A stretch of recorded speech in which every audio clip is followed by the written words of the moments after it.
Good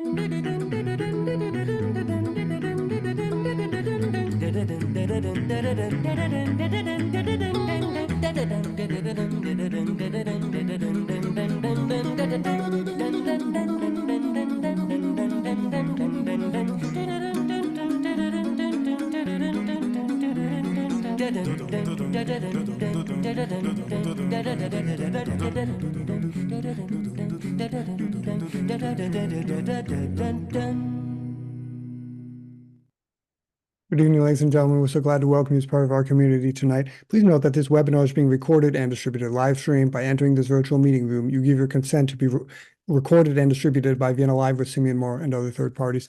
If you prefer to not be recorded, please go to the LinkedIn live video feed, the link to which I have just placed in the chat room. Tonight, our featured guest is Charles McPherson, a jazz saxophonist whose latest album, Reverence, will be the subject of tonight's conversation.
Charles, welcome. Yeah, thank you very much. Nice being here. Thank you. Charles, so tell us a little bit about yourself, how your musical tastes were formed, where you come from, and why you decided to become a jazz saxophonist. Well, I was born in Joplin, Missouri in 1939. I heard music when I was very young, living in Missouri. I used to see these big bands come through Joplin, and I was very much enamored of how the instruments looked, the sound of the band, and I was really impressed with the saxophones. I love the sound of the saxophones, and I also liked the way they looked, just how they were shaped. So at a very early age, I was exposed to some of these great territorial jazz bands that would tour in the South Central part of the United States, in the Southwest. And I heard these bands very early. Now, I moved to Detroit in 1948. And of course, Detroit during that period was very fertile in terms of music. It was a great jazz environment. In fact, a great musical environment, all kinds of music, in fact. And so that was the scene for me in Detroit. And I lived on a street that was very interesting, because on that street, my little guy I played with named Lonnie Hillier ended up being a trumpet player. And we both worked with Charlie Mingus, went to New York in the late 50s and started working with Charlie Mingus, great bass player. And also right around the corner from my house was great pianist Barry Harris, who really turned out to be my mentor. And in fact, the CD and record that we just released with Smoke is a tribute to Barry Harris. And so anyway, Barry lived right around the corner, and down the street for me was a great local jazz club called the Bluebird. And the house band at that time was Barry Harris on piano, Beans Richardson, wonderful Detroit bassist, and Pepper Adams on baritone sax, Elvin Jones on drums, and Billy Mitchell, our different tenor players at different times, were in the band as well, and Thad Jones on trumpet, as I mentioned. And this was the house band. And when I discovered jazz and the kind of jazz that I wanted to play and was drawn to, I find out that right down the street, 2 blocks from my house, was this wonderful jazz club that featured that kind of music that I'm interested in, and with that great band. And that was, when I heard that, that was it for me. Wow. Okay, let's have another listen. This is Blues for Lonnie in 3.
Okay, Charles.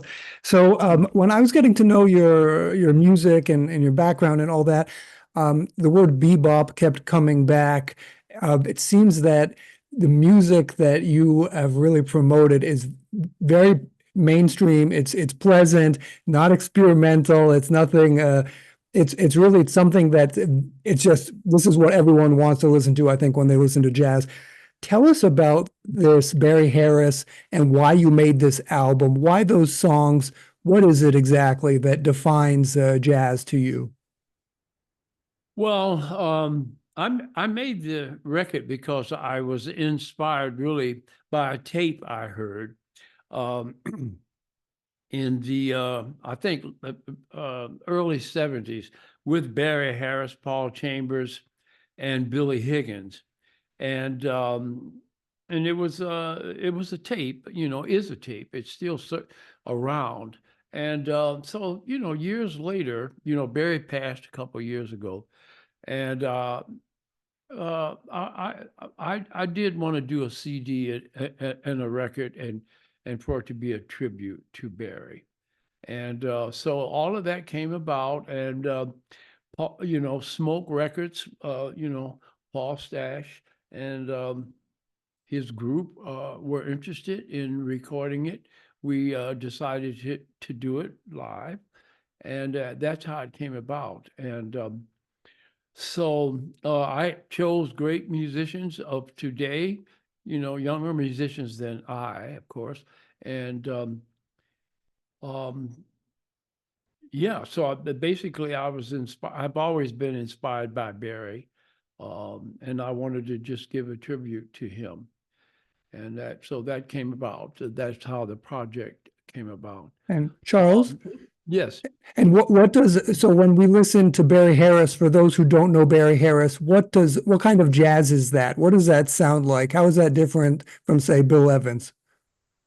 Well, everybody has a different style. So Bill Evans is Bill Evans and Barry is Barry. So it's just like if you take language and let's just, for just take English, for instance, everybody, people who speak English, we're speaking English, but everybody has a different way of speaking. Everybody forms sentences differently. So music is really a nonverbal language. I think it was Duke Ellington that said it's the nonverbal language of the soul. It's the music of the soul. Okay, so it's just everybody has a different way. We are all different people, and we use things at our disposal differently, and that's how we get our own personal styles. That's why we are who we are, and that's why we have it. There's such a thing as individualism.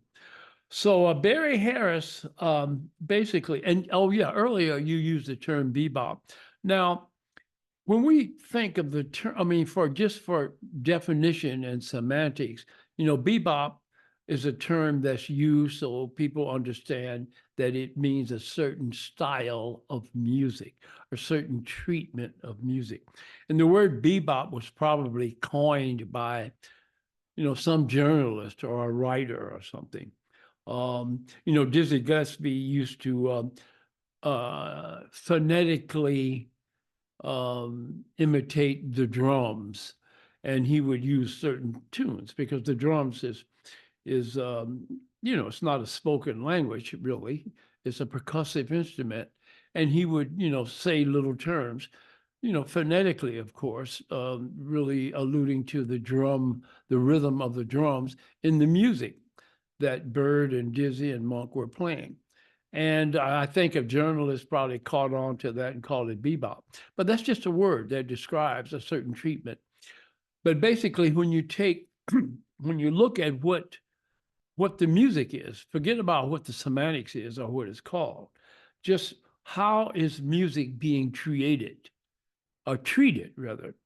That and then there you go. So I would say the DNA, some of the DNA of so-called bebop is a lot of syncopation, very rhythmically, creatively, rhythmically, harmonically, and also melodically. So it's a pretty powerful music because it has melodicism, it has harmony, intelligent harmony, creative harmony, and it's very rhythmic. And it's also, it does have the sonic identification of the blues. The blues is very much a part of it. Also, bebop music it is a style of play that can include many different musical personalities. You have people like Dizzy Gillespie, who plays a million notes a minute, but you also had people like Miles Davis, who doesn't play many notes at all. Um, you know what I mean? So you have people like Monk, for instance, who doesn't play a lot of notes, but you have people like Bud Powell or, say, Oscar Peterson that plays many, many notes. So it's a style that's pretty inclusive of a lot of different personalities. That's another thing. It has a broad range. So, bebop is just a word. And in a way, I mean, I don't mind the word bebop because it's just it's some kind of verbal identification, if you will. However, sometimes it gets, because of the word is kind of this trite word, that the music itself on an unconscious level can be thought of as trite. There's absolutely nothing trite about what we call bebop. The greatest of them were virtuosos in terms of instruments, the singers that come from that style. They were great melodicists. They were great and very intelligent harmonically and rhythmically. And they kept all of the prerequisites that jazz is. So for me, jazz has an identification. And it's not just that it's improvised or greatly improvised. That's just part of what jazz is. So to me, jazz has a rhythmic identification, it has a sonic identification, and it is a way of treating music. It's a certain style, you see. So that's all it is. It's all music. There's many different kinds of music in the world. None is better or worse than the other. This is where people get in trouble. It's just music, and it's an expression of the human condition. Okay, Okay. so, and for me, jazz is a particular expression, and it's the treatment of music. Very much like food, everybody cooks the same food. It's meats, fish, vegetables, it's all, but yet and still there is treatment. You have Chinese, Thai, Italian food, Greek food. All of this is food. They're using the same food. What makes them different is the treatment. It's the same. The music has the same notes.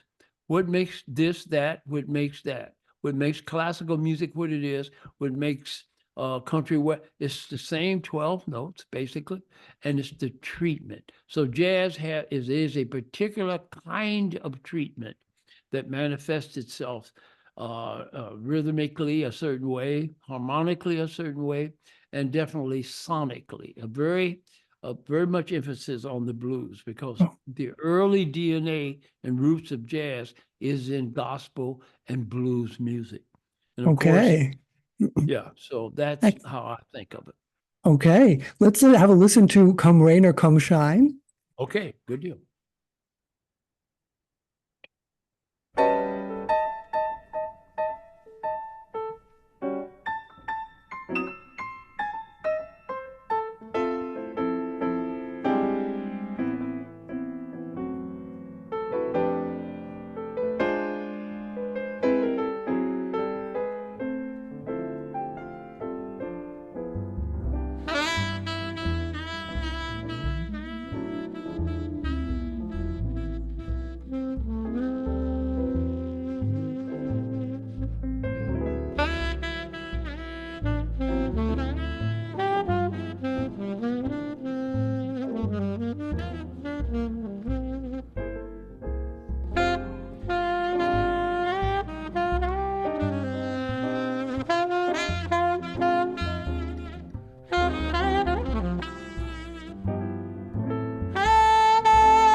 So, Charles, tell us about, you said that the band you put together were mostly with people a little bit younger than you. Tell us, what is it that's important to you in a musician? How do you know I want to make this album with that musician?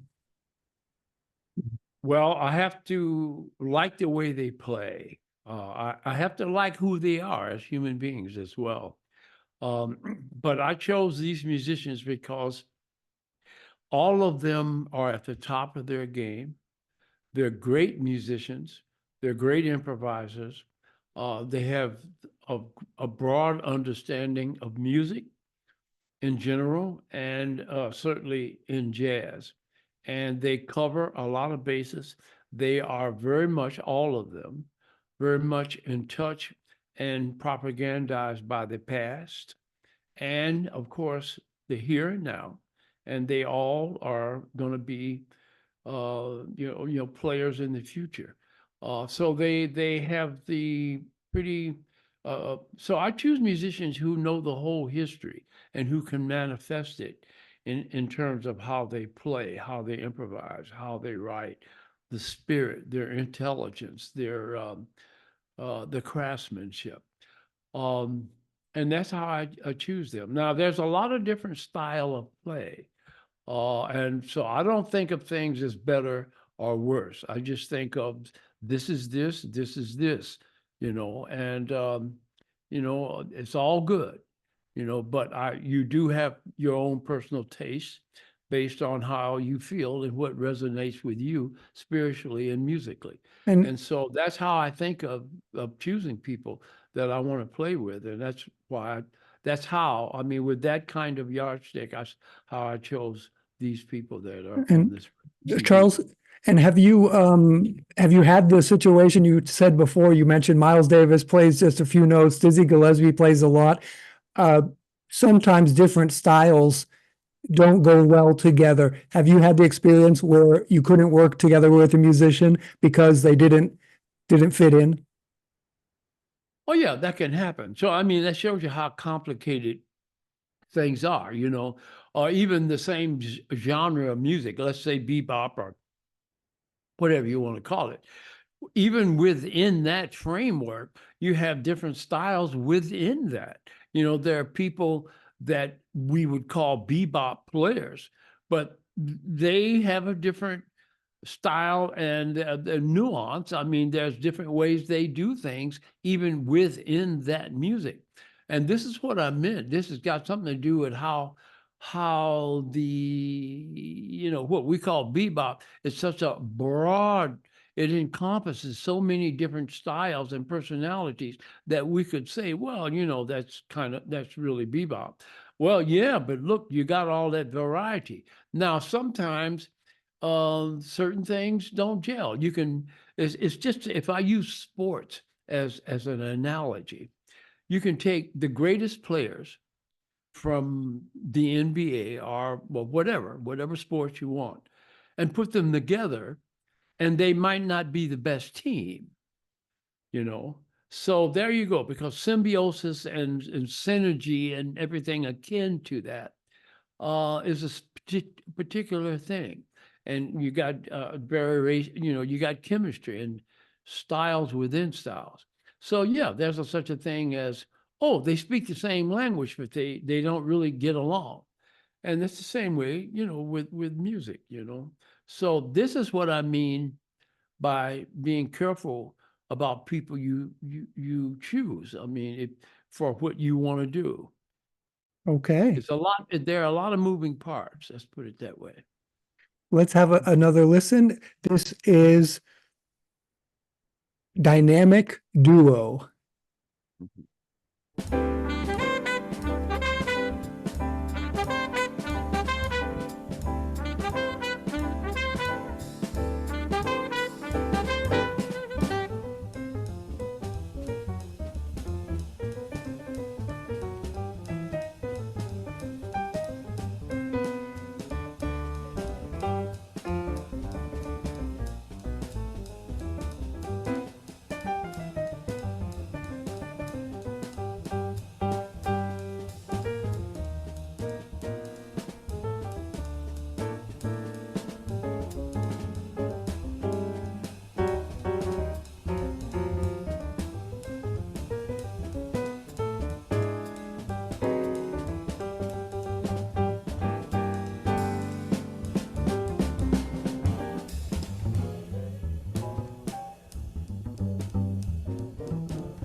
So this brings us, Charles, to the more philosophical part of our conversation that I know everyone look forward to every week. Your website biography reads quote, McPherson moved to Detroit in 1948 at age 9. At that time, Detroit was home to one of the most vibrant jazz communities in the country. His new home was in the same neighborhood as his future mentor, pianist Barry Harris. McPherson recalls, quote, the street that I lived on just happened to be a street where Barry Harris lived right around the corner. A trumpet player named Lonnie Hillier, who worked with Mingus, lived right on my street, and there was a jazz club a few blocks down my street called the Bluebird. The house band at that time was Barry Harris on piano, Pepper Adams playing baritone sax, Paul Chambers on bass, and Elvin Jones was the house drummer, end quote. Charles, so all of those who listen to jazz, to all of those who listen to jazz, the paragraph I just read is awe-inspiring. And it describes a neighborhood made up of some of the most revered jazz musicians of the post-war era. You had been mentioning right now how important it is to have a community and that those different voices are gelling and they are talking to each other.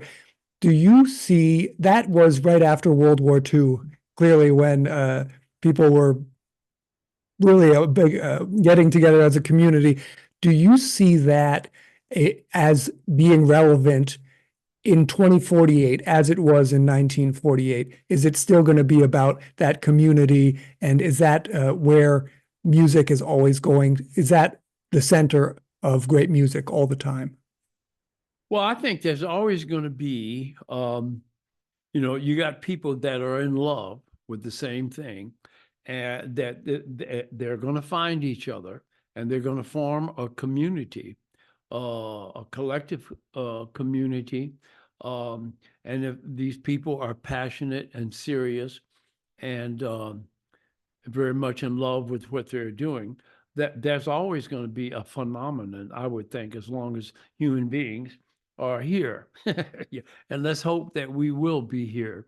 Yeah, so it's relevant. I think it will always be. I think it's always been, you know. So yes, and for us during that period, this is in Detroit, and this is the scene. And there were musicians that were in love and very passionate, and we found each other, and it's across.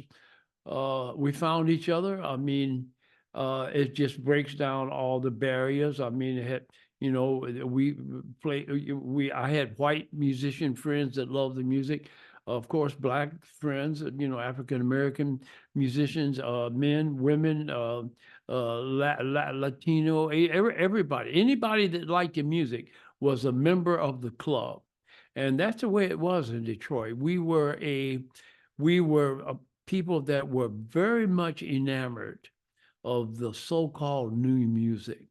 And Detroit was really on fire with that. It was, great musicians that lived there all over the city. Where I grew up was the West Side, so it's just a particular group of people. But all of Detroit, East and West, had musicians that were just great. I mean, Berry Gordy, who was the founder of Motown, basically wanted to be a piano player that used to follow Barry Harris and Tommy Flanagan around so he could watch them play.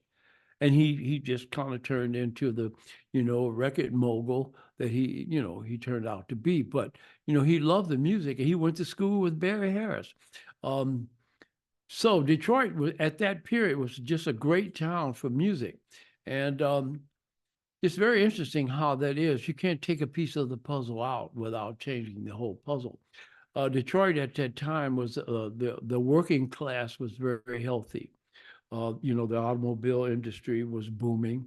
So the blue collar workers were healthy. They made good money in those automobile plants. And that allowed for the economy to be a certain way, which meant that people would go out to hear live music.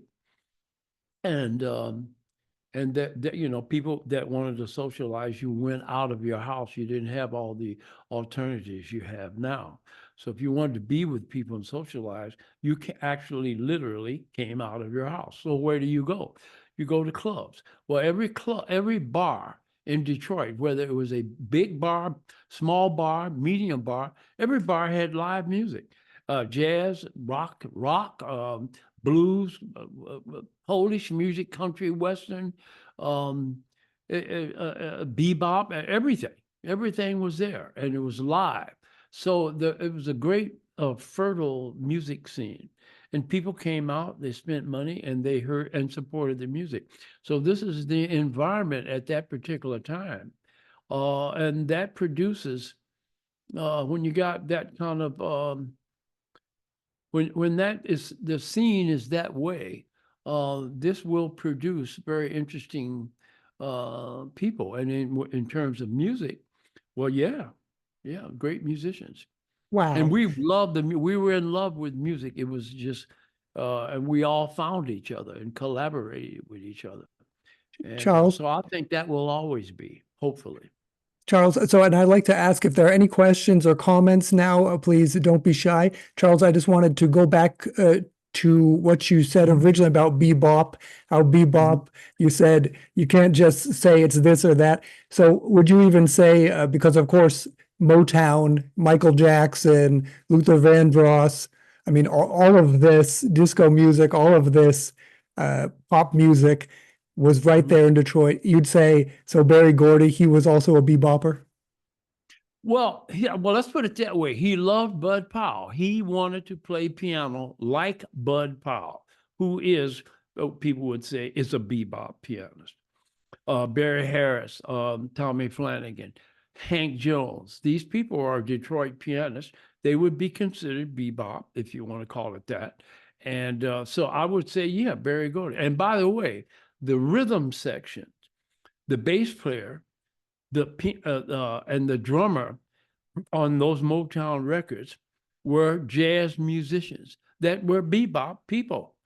The bass player on there, who is the Charlie Parker of the electric bass, his name is James Jameson. He was my first bass player when we had a band together when we were 17, 18 years old. 15 and 16, actually.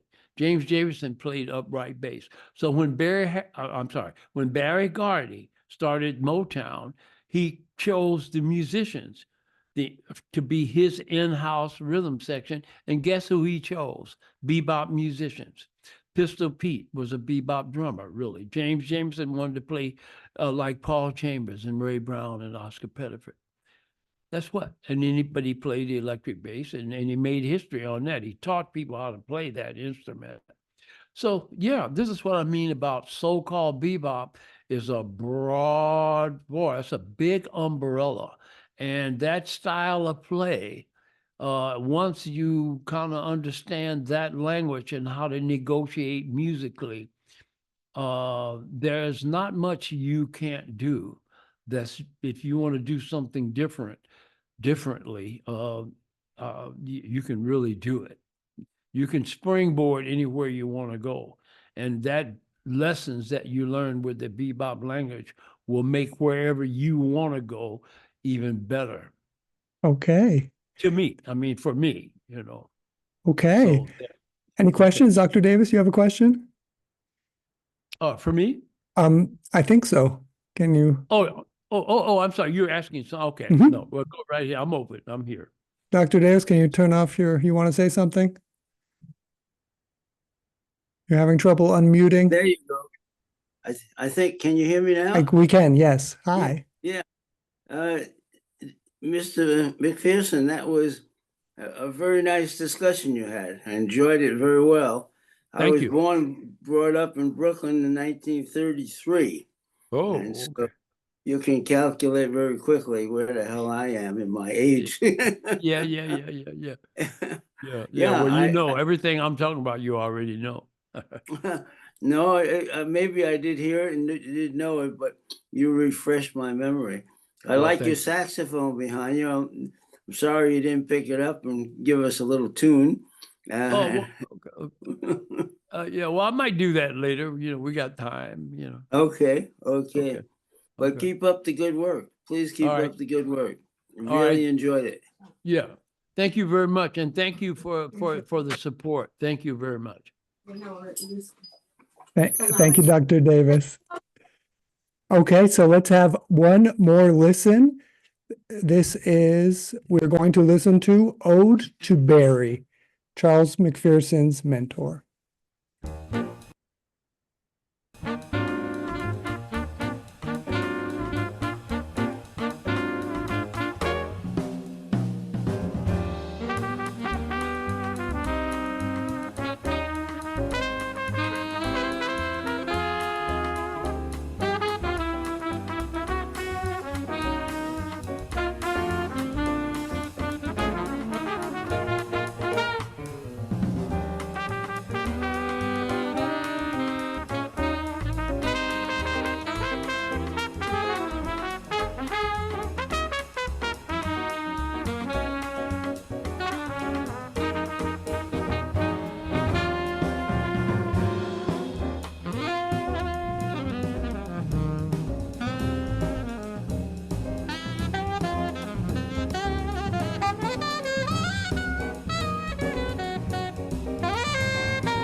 So Charles, last question. Tell us, Yes. what do you wish all of us who listen to this album, Reverence?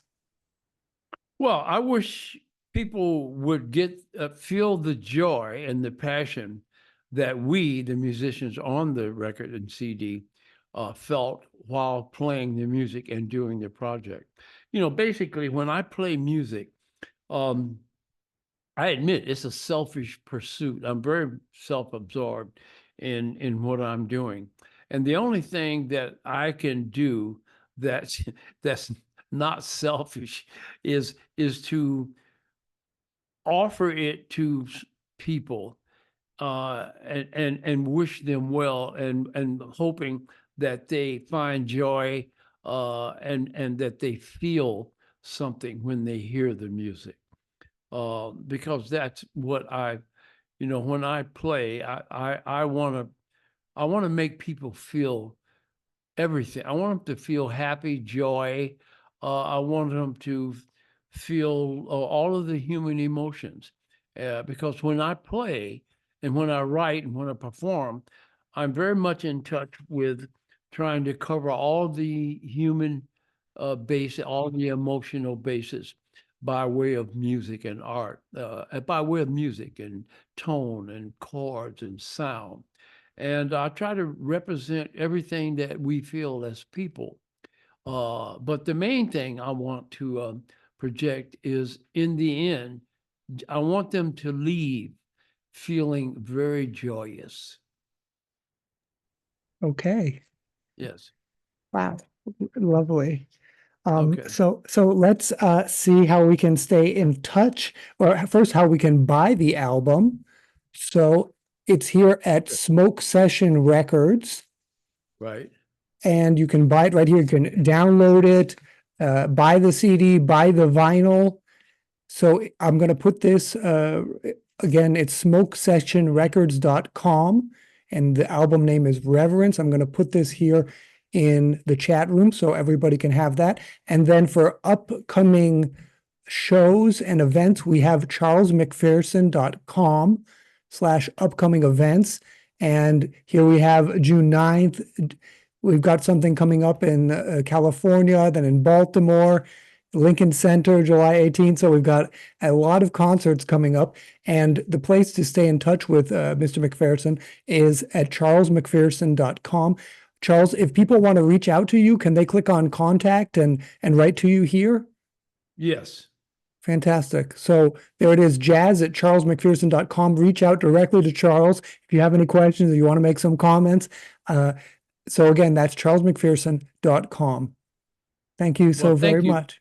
Yeah, thank you very much. And thank you for having me. Thank you. So let's see what's going on at Vienna Live. So we have here some stuff happening actually, because tomorrow is a very important day, the 80th anniversary of D-Day. And so I have actually done a report. I went to Normandy myself and made a report. I interviewed the superintendent of the Normandy American Cemetery. Please check it out. Just click on Let's Go to Omaha Beach. I imagine there is no better way to commemorate those brave servicemen who lie in rest there than to be commemorating them, thinking about the heroic actions that they did 80 years ago tomorrow. And again, that's all at simeonmorrow.com. You can also sign up for the newsletter and get this information by email every week. Once again, thank you so very much to Charles McPherson, and thank you also to Lynn McPherson, who made this possible. Thank you to Victoria and Frederick Mulligan and Agnieszka and Benoit Rivolet for their support of this show. Thanks also to my cousin Mike, a marketer from Layer App. If you're an architect or an engineer, they have a really cool tool you should check out. Also, thanks to Mary Schlesinger for the lovely Viennese library you can see behind me. Most of all, thanks to you, our participants, who make it all worthwhile. From New London, New Hampshire, and San Diego, California, goodbye, and see you next Wednesday.